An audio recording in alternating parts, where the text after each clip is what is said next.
Madam balance. ആ വേണ്ട വച്ചോ. Thank you madam.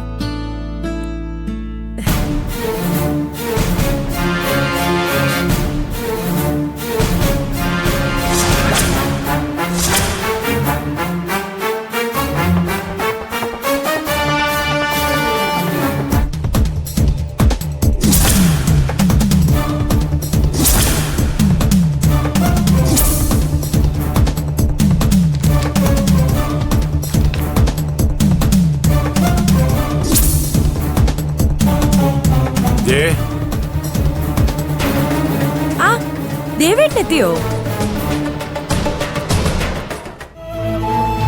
ദേവേട്ടാ, ദേവേട്ടൻ തന്നെ ആദ്യം ലഡ്ഡു എടുക്ക്.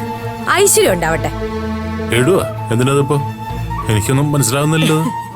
ഇപ്പൊ മാനസിക്ക് ഒരു കുഴപ്പമില്ല. പക്ഷേ ഇവിടെ മറ്റൊരു വിശേഷം ഉണ്ടായി. ഭാവനെ സുഖമില്ലാതെ ഇവിടെ കൊണ്ടുവന്നു. അവള് ഗർഭിണിയാ.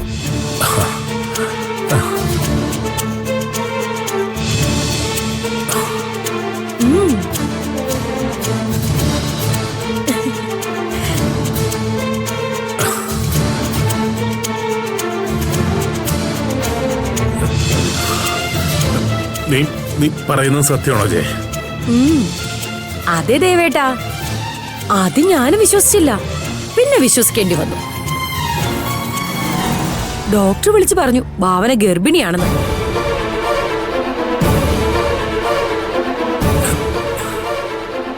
നീ പറയുന്നത് സത്യമാണെങ്കിൽ ദൈവം ഭാവനയ്ക്കൊപ്പ. അവൾ എല്ലാവരുടെയും നന്മ മാത്രമേ ആഗ്രഹിച്ചിട്ടുള്ളൂ. അതുകൊണ്ട് അവൾക്ക് നന്മ മാത്രമേ വരൂ. ലഡ്ഡു എടുക്ക് ദേവേട്ടാ.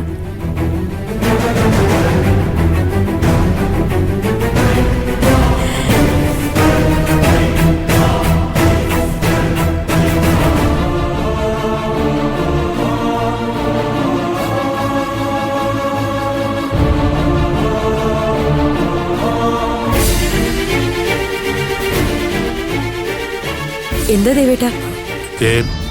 നിനക്ക് ഇങ്ങനെയൊക്കെ പെരുമാറാനും സന്തോഷിക്കാനൊക്കെ എങ്ങനെയാ പറ്റുന്നത്? അത് പിന്നെ സന്തോഷിക്കാതിരിക്കാൻ പറ്റുമോ ദേവേട്ടാ? നമ്മൾ വളരെ നാളായി കണ്ട സ്വപ്നമല്ലേ ഇപ്പൊ യാഥാർത്ഥ്യമായിരിക്കുന്നേ. അതൊക്കെ ശരി തന്നെയാ. പക്ഷെ മാനസിക്ക് വേണ്ടി നീ ഇപ്പോ സ്വയം മറന്ന് നടക്കുന്നേ.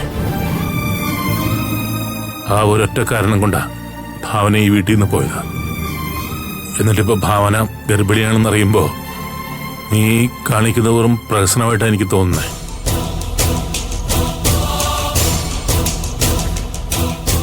അല്ലെങ്കിലും ഞാനൊരു നല്ല കാര്യം ചെയ്താലും ദേവേട്ടന് അത് നെഗറ്റീവായിട്ടേ തോന്നും. മാനസമോള് സൂര്യയുടെ കുഞ്ഞിന് ജന്മം നൽകുന്നതും ഭാവന സൂര്യയുടെ കുഞ്ഞിന് ജന്മം നൽകുന്നതും ചിലപ്പോ ദൈവത്തിന്റെ തീരുമാനമായിരിക്കും ദേവേട്ടാ. കൊള്ളാം. ഇപ്പൊ അതിനും ദൈവത്തിന് കൂട്ടുപിടിച്ചോ?